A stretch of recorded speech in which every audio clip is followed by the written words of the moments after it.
गिबियावनो इंराजिनि 2024 मायथाइनि लोगोसे फैबाय थानाय मागो फोरबोनि गाहाम आरो गोजोन हामलायनायखौ बयनिसिमबो जासिहरग्रोनाय जाबाय।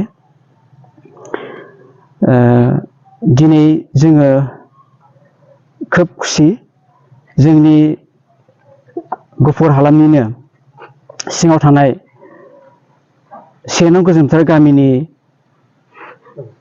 मुस्रि रमेश बसुमतारी आरो मुस्रिमा कुमुदि बसुमतारीनि नायले-जाल' सासेल' फिसाज्ला डक्टर डेनसिल बसुमतारी बिथांनि जाफुंसारनाय। बिथाङा Indian बिउर' of mines ministry of mines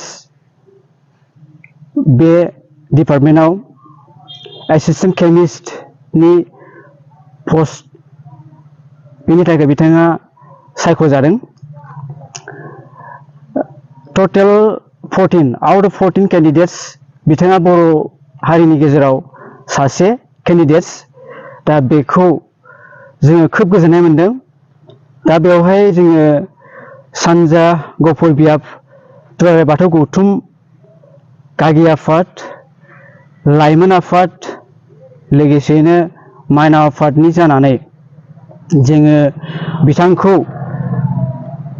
बिथां डक्टर डेनसिल बसुमतारीखौ मान बावफैदों, लोगोसे बरायदों। बिथांखौ जोंनि बाथौ आफादा गोसो गोरबोजों जिहेथु जोंनो समाजाव बेफोरबायदि इयुन जोलैनि बेफोरबायदि गोरों गेदेमा सुबुंनि खोब गोनां।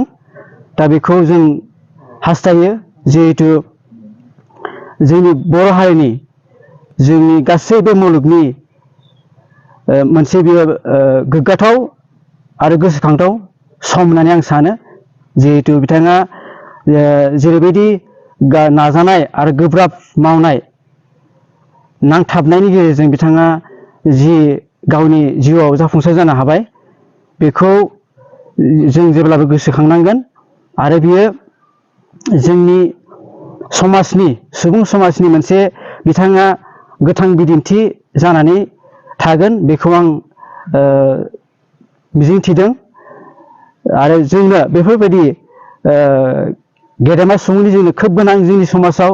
जिहेतु जोंनो नांगौ गोरों सुबुं, गोरों समाज।